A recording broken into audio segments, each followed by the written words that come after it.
Queridos irmãos e queridas irmãs, que o amor do Mestre Jesus esteja sempre entre nós.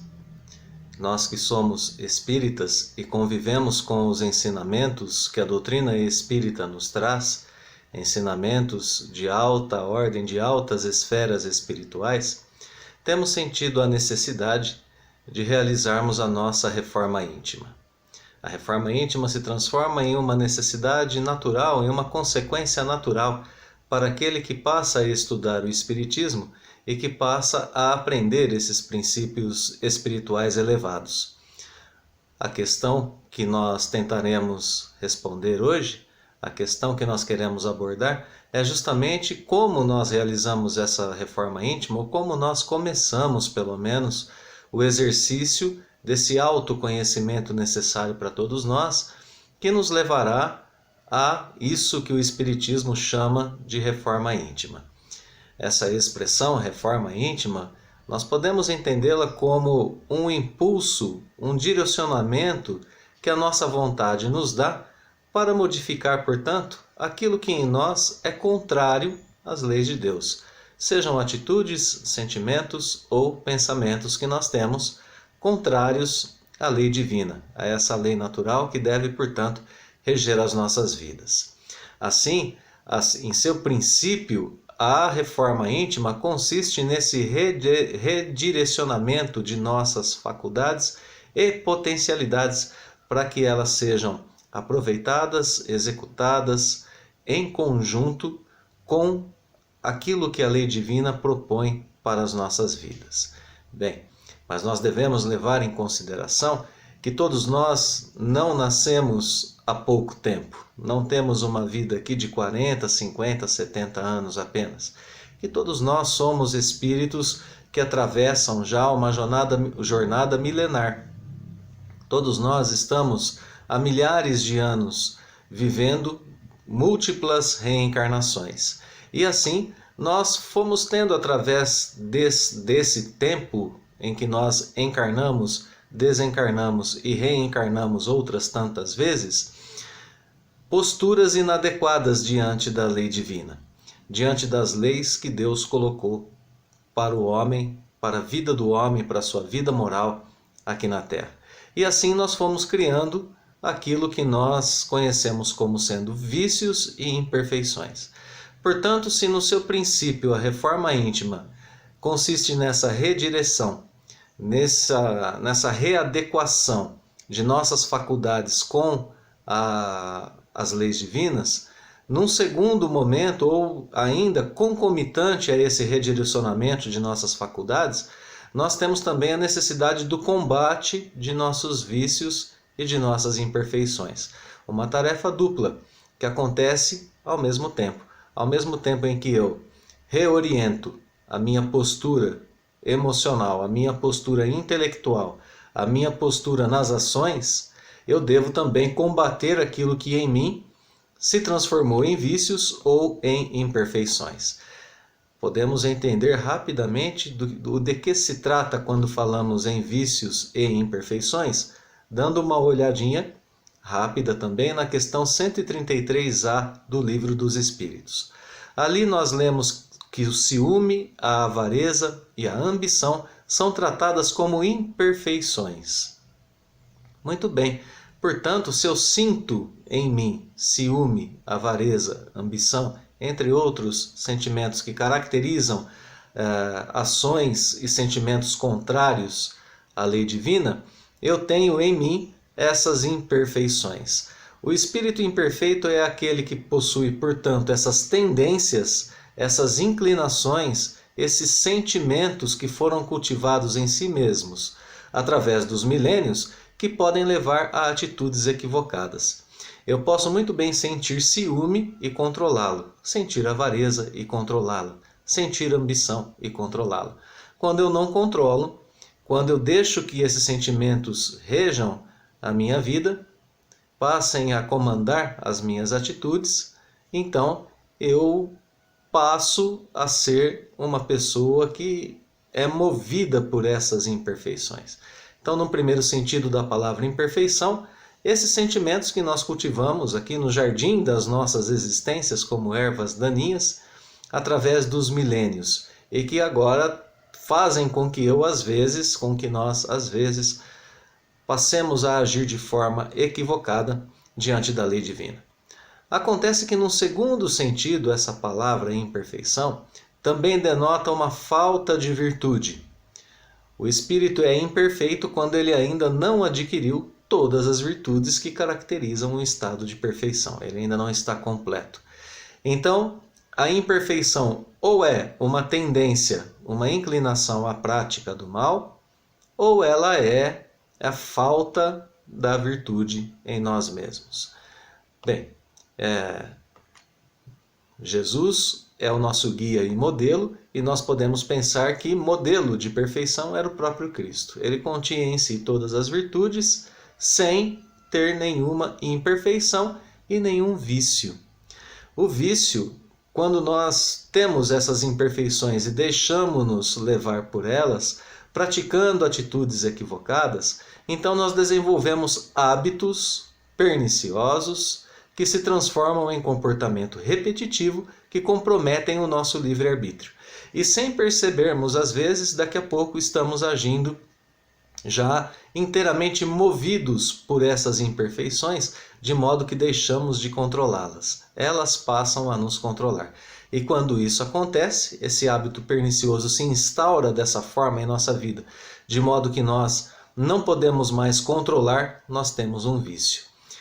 Assim, por exemplo, nós temos na famosa parábola de Jesus o comportamento do filho pródigo, aquele que pede ao seu pai todos os seus bens, os bens que eram do pai, mas que lhe seriam futuramente lícitos receber como herança. Ele pede com o pai ainda em vida a sua parte da herança para poder gastar da forma como quisesse, quando e onde quisesse, apenas em favor de si mesmo. Esse é o comportamento egoísta.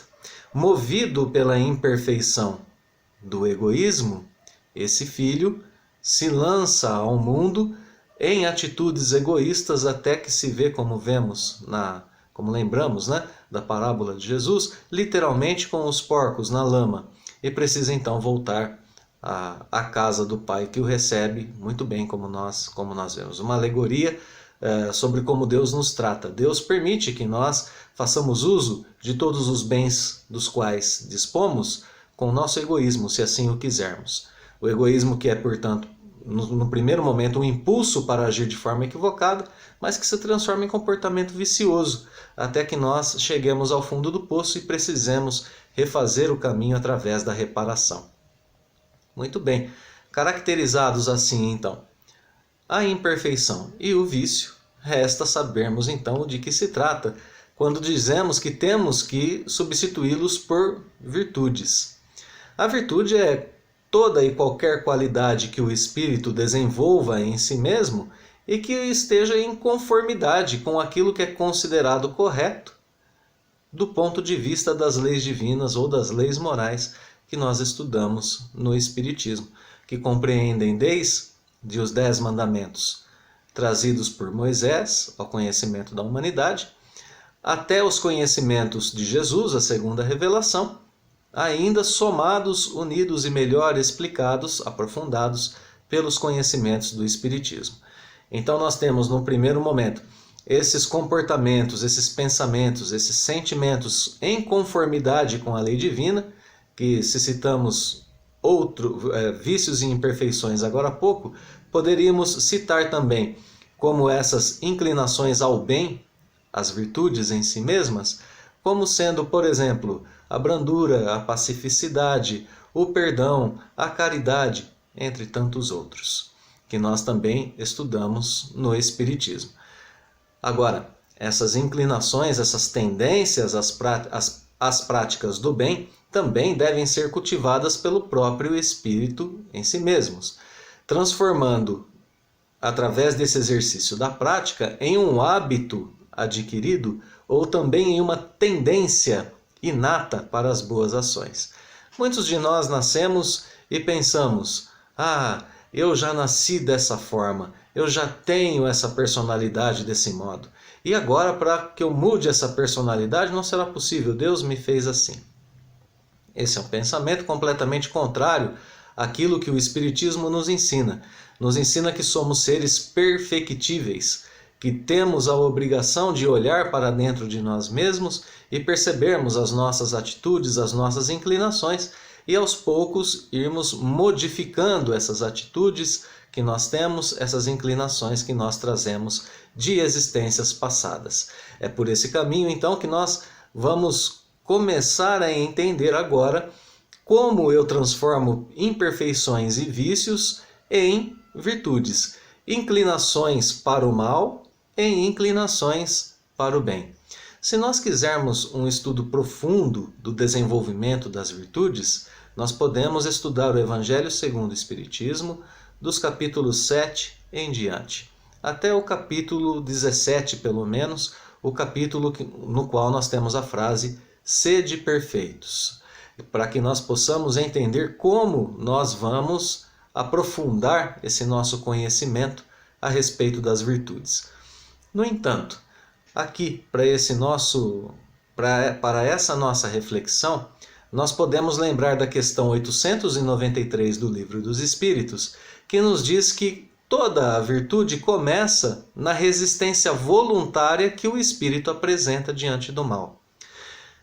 Toda vez que se apresenta para nós uma situação que é uma situação contrária à lei divina e nós resistimos a essa situação, entre tantas e tantas que podem surgir no nosso cotidiano, como por exemplo a tentação de estacionarmos em uma vaga própria para idosos, a tentação de não devolvermos um troco que recebemos a mais, a tentação de fazermos o uso inadequado de nossas potencialidades, de nossas faculdades, a tentação às vezes de ingerirmos certas substâncias que são ruins para o nosso organismo, mas que ainda assim são substâncias lícitas encontradas na sociedade. Tabagismo, alcoolismo, etc. Essas tendências que nós temos, quando nós conseguimos, usando da nossa vontade, resistir à prática do mal, nós estaremos desenvolvendo, nós estaremos no início da virtude. Toda a virtude começa na resistência voluntária, nós fazemos porque assim o queremos, ao mal. Seja uma resistência também no âmbito interno, uma resistência no âmbito daquilo que pensamos e daquilo que sentimos. O perdão das dívidas do outro, o perdão das ofensas que o outro dirige a nós, enfim, todo tipo de resistência voluntária ao mal, a indulgência também, principalmente com as imperfeições alheias, todo tipo de resistência voluntária ao mal caracteriza início de virtude para todos nós, seja no âmbito do pensar, do sentir ou do agir. Portanto, aqui nós caracterizamos um quadro muito interessante para o nosso conhecimento. Toda virtude é uma atitude que é controlada pela nossa vontade. Nós passamos então a conhecer os princípios morais que regem a vida do cristão e do espírita, e através da nossa vontade nós passamos a controlar o nosso modo de pensar, as nossas emoções e o nosso modo de agir. Portanto, nós estamos no uso pleno do nosso livre-arbítrio. E isso nos leva à prática do bem. Agora, o vício é justamente o processo inverso. O vício se sobrepõe à nossa vontade, nos levando a uma ação maléfica. Quando nós temos um vício, não conseguimos controlá-lo. E se nós pensamos em vários momentos da nossa existência em meios de realizar a nossa reforma íntima, nós vamos abrir agora 3 frentes de reflexão para a nossa reforma íntima, 3 âmbitos onde ela deve se realizar, e no qual se realizam essa distinção entre o bem e o mal, pois na base da nossa reforma íntima está justamente essa necessidade, descobrirmos o que é o bem e o que é o mal. Segundo o próprio Livro dos Espíritos, lembramos, o bem é tudo aquilo que está de acordo com a vontade divina, e o mal é o que é contrário a ela. Agora, então, nós temos que entender as nossas potencialidades, nossas faculdades principalmente, para que nós saibamos como utilizá-las em nosso próprio favor. Se o bem se caracteriza como aquilo que está em concordância com a lei divina, obviamente nós devemos conhecer a lei divina. Então, no primeiro patamar, o nosso pensamento, a nossa capacidade intelectual, que deve estudar a lei divina e interiorizá-la. Por isso nós revisitamos obras básicas, relembramos os 10 mandamentos, raciocinamos, refletimos sobre a vida do Cristo, para que nós possamos ter consciência de nossas atitudes, de como agir, do que diz a lei. Assim, num primeiro âmbito, a consciência, a inteligência é algo muito importante para todos nós. Tanto que nós lemos na questão de número 621 do Livro dos Espíritos, que a lei divina está gravada em nossa consciência. O que não nos exime da tarefa de estarmos frequentemente visitando as obras básicas. Ora, mas por que visitarmos as obras básicas? Não basta, então, consultarmos a nossa consciência? Não basta, porque na questão anterior, na questão de número 620 do Livro dos Espíritos, Kardec pergunta se os espíritos, antes de se unirem ao corpo, têm da lei divina uma ideia mais clara. Ou seja, o espírito desencarnado entende melhor a lei divina? E a resposta é muito interessante, porque os espíritos superiores dizem que o espírito, mesmo desencarnado, compreende a lei divina de acordo com o grau de perfeição que ele tem alcançado, o grau de perfeição que ele tem atingido. E que dela ele guarda uma intuição quando está unido ao corpo físico. Então ele reencarna, está no corpo físico e guarda uma intuição desse seu patrimônio espiritual das leis divinas que ele alcançou através das suas múltiplas reencarnações, que certamente não serviram a todos nós apenas para construir imperfeições e vícios. Também nos trouxeram o entendimento de virtudes, a conquista de virtudes. Acontece que quando nós estamos encarnados, segundo ainda essa mesma resposta à questão 620 do Livro dos Espíritos, os nossos maus instintos, essas nossas inclinações ao mal, vícios e imperfeições, fazem com que nós esqueçamos essa nossa intuição sobre a lei divina. Então nós temos uma intuição que é adquirida através da consciência. Essa intuição que nos leva a praticar o bem quando nós temos já essa conquista em nós mesmos. A honestidade, por exemplo, como dizíamos há pouco, a respeito daquele troco que nós deveríamos devolver e a gente recebe. Quando nós analisamos a nossa ação diante desse evento, eu recebi um troco a mais. Qual é o meu primeiro instinto? Devolvê-lo ou tê-lo comigo? Se eu já tive o primeiro impulso de devolvê-lo, não tive outra alternativa no meu interior, isso já denota uma virtude adquirida. Enquanto a dúvida sobre o que fazer denotaria uma virtude ainda em início de aquisição, num certo grau de desenvolvimento ainda. Eu preciso desenvolver melhor essa virtude chamada honestidade em mim mesmo. A minha intuição interior, esse meu impulso, essa minha tendência a realizar o bem ainda não está completamente sedimentada. Por outro lado, se eu recebo esse troco a mais, já conheço, já interiorizei, já sei a respeito do princípio da honestidade, que eu não devo tomar posse daquilo que não é meu. Um dos principais princípios, não roubarás. Está nos 10 mandamentos. Um dos primeiros princípios da vida social.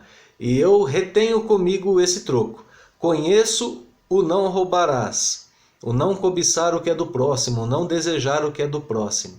Princípios básicos. Retenho comigo esse troco e ainda vejo vantagem nisso, bem, aí eu tenho um caminho um pouco mais longo a ser desenvolvido.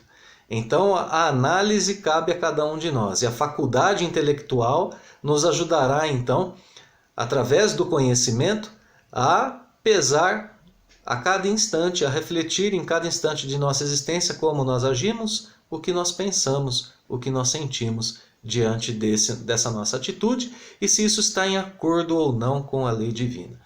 Aqui nós percebemos então que a nossa faculdade intelectual unida à consciência, essa consciência que deverá chegar novamente, como dizíamos, no grau da consciência de Jesus, o nosso guia e modelo, ele sabia exatamente qual era a sua missão na Terra, ele sabia exatamente como agir em cada situação, ele tinha conhecimento pleno, amplo e profundo sobre as leis divinas, o que não causava a ele dúvida em momento algum sobre como pensar, sentir e agir.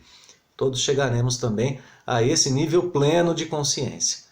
Por enquanto, a nossa consciência, em certos momentos, fica no nível da intuição. E em outros momentos, nós temos mesmo as dúvidas da nossa vida, e aí teremos que agir. E quando nós temos que agir, nós temos agora a segunda frente da nossa reforma íntima. Pensamento, intelecto, consciência. A primeira frente. A segunda frente é a experiência. Na questão 634 do Livro dos Espíritos, nós lemos que é preciso que o espírito ganhe experiência. É preciso, portanto, que ele conheça o bem e o mal. Eis porque se une ao corpo. Bem, é claro que espíritos imperfeitos como nós, nem sempre teremos as respostas para as atitudes, para as consequências de nossas vidas, sempre em nossas mãos. Então, nós teremos que tomar certas posições diante da vida. Agir de uma forma, agir de outra forma, ou ficarmos neutros, ou não agirmos. Enfim, qualquer que seja a nossa postura, ela nos trará uma certa experiência. Muitos irmãos procuram a doutrina espírita para o conhecimento ou para a resolução imediata de problemas profundos da sua existência. Separo do cônjuge ou não separo? Como eu ajo diante dessa doença que é uma doença do corpo físico muito grave? Como eu resolvo imediatamente o meu relacionamento com os meus filhos ou com meus pais? E tantos outros problemas. Como eu resolvo imediatamente a minha mediunidade desregulada? A minha mediunidade que não me deixa em paz? Tantos problemas profundos da existência humana que precisam de tempo para serem resolvidos, tanto quanto precisaram de tempo para serem gerados. Esses problemas agudos da nossa existência de hoje certamente foram causados em épocas remotas e estão surgindo para nós agora em seus efeitos que precisam começar a ser tratados, sejam eles as expiações, efeitos do mal que nós provocamos no passado, ou sejam eles as provas, o teste de nosso conhecimento aqui na vida presente. Bem, para isso tudo é necessário a experiência. Como nós vamos agir? Essa é uma decisão que cada um de nós tem que tomar de acordo com aquilo que conhece da situação, com aquilo que sente a respeito da situação e com aquilo que tem como ideal para a sua vida, de construção para a sua vida. Então o espírito age. E quando ele age, ele ganha experiência, pois pode observar os efeitos da sua ação naquele momento. Agiu de certa forma, observou os efeitos da ação e aprendeu se aquela ação foi boa ou não foi boa, para que ele possa repeti-la no caso de ter sido boa ou evitá-la no caso de ter sido uma ação má. Então, sentimento é a última das 3 frentes que nós temos que abordar a partir de agora. Bem, por que o sentimento? Ora, nós temos um nível de conhecimento diante das leis divinas, nós temos a experiência do dia a dia e nós temos, sem dúvida nenhuma, ainda naquele nível de intuição, pois a intuição se caracteriza como esse sentimento, né? Esse sentimento que nos leva a agir, nós temos que prestar muita atenção a esse âmbito da nossa existência, que é o nosso âmbito emocional. Tanto é assim que essa faculdade de sentir é uma das principais faculdades do espírito e ela não pode ser desprezada. Justamente porque nós dizemos que sentimos ciúme, sentimos avareza, sentimos ambição. E às vezes dizemos que nada podemos contra esses sentimentos, porque simplesmente sentimos. Tanto quanto nós sentimos compaixão, nós sentimos brandura, nós sentimos pacificidade, nós temos esses sentimentos em nós que se caracterizam então como vícios, imperfeições ou como virtudes. Bem, no capítulo 17 do Evangelho segundo o Espiritismo, Sede Perfeitos, nós temos o item Os Bons Espíritas. Vale aqui uma dica. O item anterior a esse é o Homem de Bem. Ali nós podemos ler uma relação de atitudes que caracterizam o homem de bem. Nesse capítulo, o espírita é caracterizado como sendo o verdadeiro cristão. O homem de bem é aquele que tem uma série de atitudes que são condizentes com a lei divina. Essas atitudes estão descritas nesse item do capítulo 17. Mas nós queremos voltar agora a nossa atenção para uma pequena frase desse item, Os Bons Espíritas. Aqui nós lemos que bem compreendido, item, nossa primeira frente, né? A compreensão, o conhecimento sobre a lei.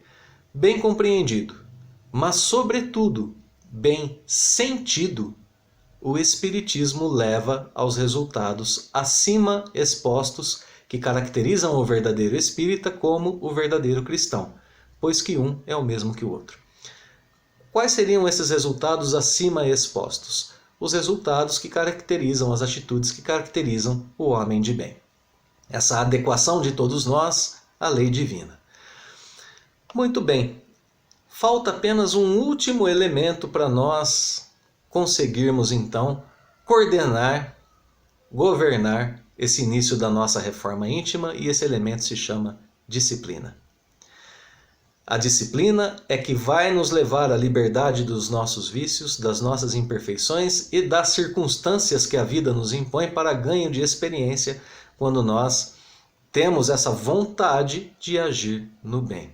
A disciplina imposta pela nossa vontade, pelo nosso livre-arbítrio, não é castradora, não é limitadora do espírito. Pelo contrário, ela é libertadora, pois é através dela que nós vamos conseguir alcançar as nossas virtudes. Da mesma forma como nós temos que ter disciplina para realizar uma dieta, por exemplo, ou para realizar exercícios físicos, a disciplina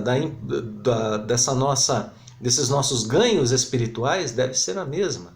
Devemos ter os nossos horários, os nossos costumes renovados, os nossos hábitos repensados, para que possamos então, através de nós mesmos, conquistar tudo isso que nós estamos buscando como mudança. Inclusive, na questão 909 do Livro dos Espíritos, Kardec pergunta se nós poderíamos vencer as nossas más inclinações, aqueles nossos sentimentos que nós dizemos que não comandamos, pelos nossos próprios esforços.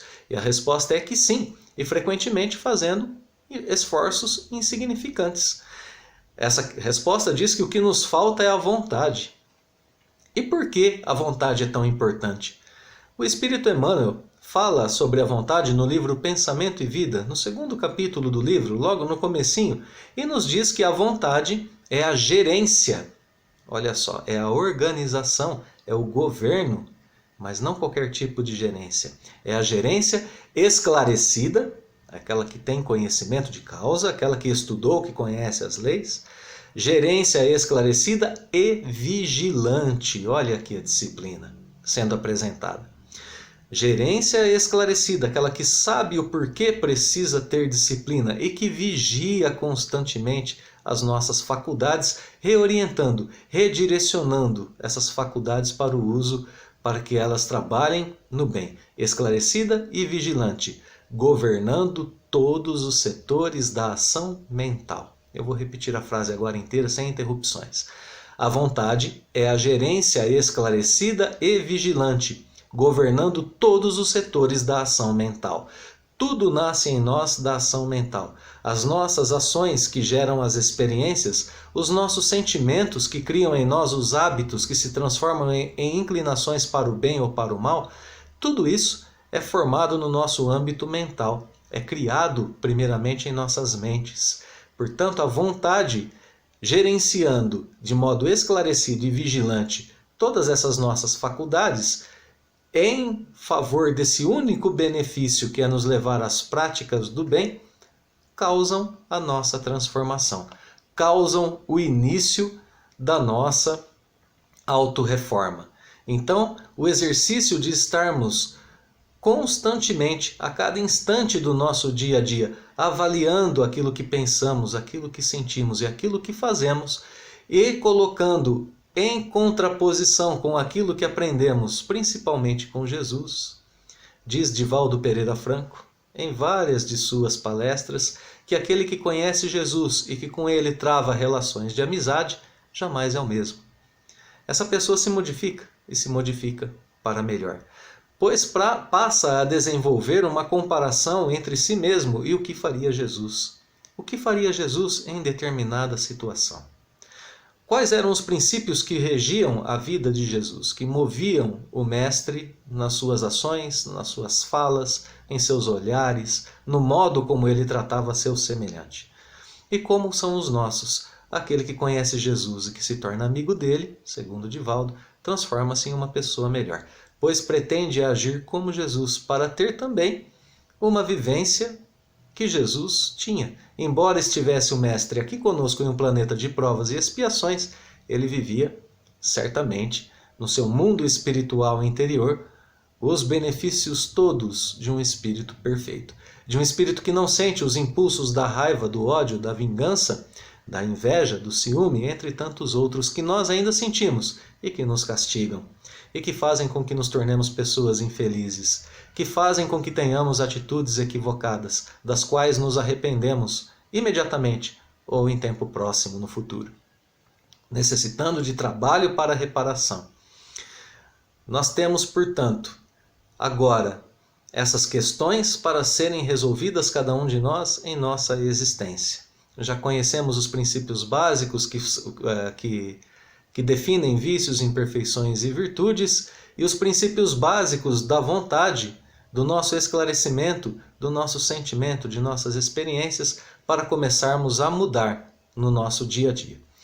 Mas ainda podemos arrematar a nossa reflexão de hoje com mais uma passagem do Livro dos Espíritos. Nós temos na questão 922 a informação de que nós todos podemos ter uma felicidade comum aqui no planeta Terra. Em relação à vida material, posse do necessário. Aqui, a avaliação constante de que a nossa vida material aqui no planeta precisa de algumas coisas para se manter, mas apenas do necessário. O excesso nos causa desgaste em administrá-lo e a ausência, a carência, nos causa desgaste também pela falta, pela carência. Carência, falta daquilo que é básico para todos nós, nos causa infelicidade e excesso também. Em relação à vida moral, nós temos que ter consciência tranquila para administrarmos aquilo que é necessário para cada um de nós e fé na vida futura. Consciência tranquila em não fazer o mal para o outro, em apenas fazer o bem. Consciência tranquila. E mesmo assim ainda nos alcançarão certos problemas aqui nessa existência e nós precisaremos ter fé na vida futura, fé no futuro, porque sabemos que eles às vezes serão resolvidos apenas em tempos vindouros. De posse desse conhecimento todo, nós começaremos então a avaliar melhor a nossa conduta no bem e no mal, porque temos aqui dois indicativos para a nossa avaliação do bem e do mal. O primeiro deles, o corpo físico. A vida material oferece para nós um reflexo daquilo que nós fazemos. Se nós temos carência de algo, o corpo pede. Se nós temos excesso de algo, o corpo indica. Se nos alimentamos demais, ele indica pelo mal-estar. Se nos alimentamos de menos, ele indica pela sensação da fome. E assim com várias outras. No entanto, o corpo material também serve como indício do nosso mundo, como reflexo do nosso mundo espiritual. Ele reflete nossas sensações. Se nós somos extremamente egoístas, ciumentos, avarentos e não temos essas nossas inclinações atendidas, o corpo apresenta sudorese, transpiramos demais, às vezes perda de apetite, o coração fica em palpitações, temos alterações na pressão arterial, entre tantas outras. Se não estão no mundo externo, a causa dessas alterações no nosso corpo certamente estarão no mundo interno, no mundo do espírito. E por outro lado, nós temos um outro indicativo de nossas ações muito poderoso, a consciência. A consciência que denota para nós as atitudes de nossa vida espiritual ou moral, aquilo que nós temos feito e ela nos cobra a respeito daquilo que nós fazemos. Muito bem, aprendemos aqui que nossas virtudes adquiridas não causam dúvidas sobre o modo de agir. A incerteza sobre o que fazer em certas situações denota virtude não adquirida. Além disso, lembramos, né? Se conhecemos o princípio e ainda assim agimos de forma equivocada, e a nossa consciência não acusa, mesmo conhecendo o princípio, nós temos um caminho mais longo a ser desenvolvido. Então, conhecimento, sentimento, consciência. Em sentido mais profundo, a liberdade das nossas paixões, a liberdade daquele mundo equivocado que nós construímos em nós mesmos, está ao alcance dessa nossa reforma. Os elementos do espírito para a construção do seu mundo feliz são as aquisições intelectuais e morais. E, no entanto, é o uso delas que leva as virtudes a serem construídas, superando assim os vícios. Muito bem. Na questão 919A do Livro dos Espíritos, nós temos o exercício cotidiano proposto por Santo Agostinho para que nós comecemos a realizar então a nossa reforma íntima. Em 3 pontos que abordaremos aqui de forma rápida, mas fica de novo, novamente, a indicação para essa leitura dessa questão 919A do Livro dos Espíritos, nos seus pormenores, nos seus detalhes. Kardec pergunta: como conhecer a si mesmo? Conhece-te a ti mesmo.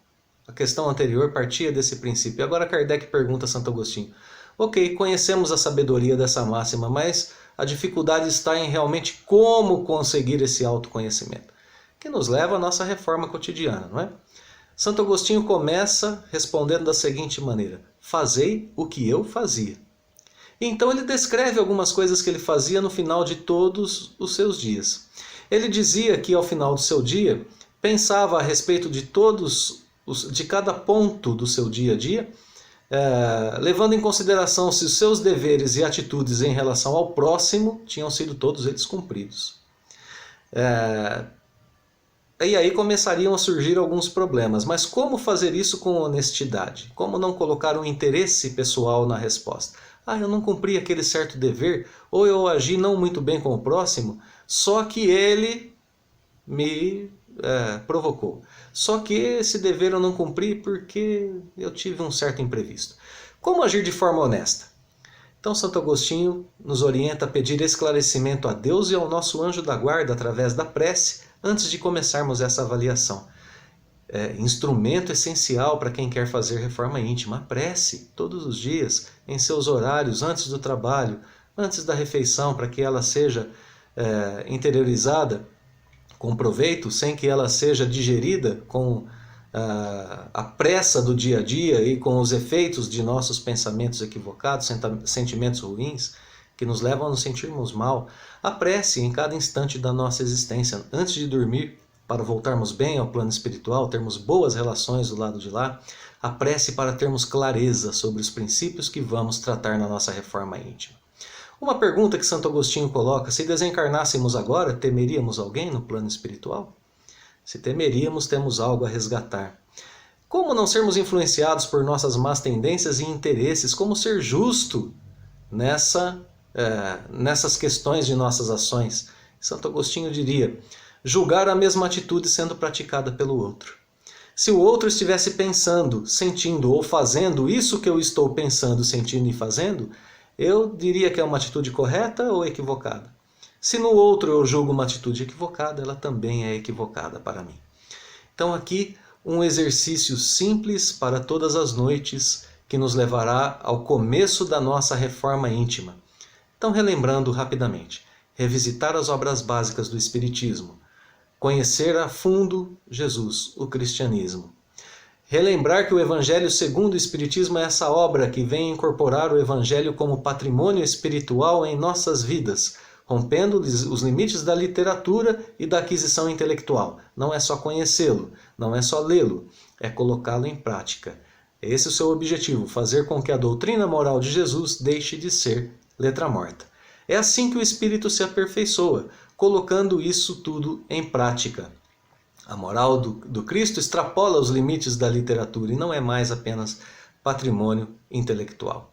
Notemos, estarmos preocupados com a nossa reforma íntima já é um bom indício de que estamos no início do caminho. Termos a consciência de que cometemos erros e dos erros que cometemos também é muito importante. Assim como é importante lembrarmos que Deus sempre dá novas oportunidades de reparação ao progresso aos seus filhos quando eles erram.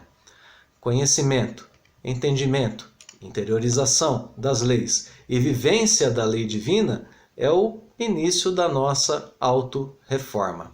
É assim que nós compreendemos e que nós fazemos esse exercício de nos tornarmos espíritos perfeitos. Perfeitos como era o nosso Mestre Jesus. Como Jesus agia, como Jesus pensava, como Jesus sentia. É por esse caminho da nossa reforma íntima que nós vamos, então, nos tornando pessoas melhores. Como começar a nossa reforma íntima? Estando atentos a nós mesmos, atentos àquilo que fazemos. Dispostos a usar a nossa vontade para o redirecionamento de nossas potencialidades. Então, nós desejamos a todos os queridos irmãos que nos ouviram, que tiveram a paciência, a compreensão para conosco, uma feliz jornada, que Deus nos abençoe em nossos esforços e que eles gerem frutos de amor e de progresso para nós e para aqueles que compartilham conosco do nosso caminhar rumo à nossa perfeição e à nossa felicidade. Muito obrigado, queridos irmãos, que Deus nos abençoe hoje e sempre.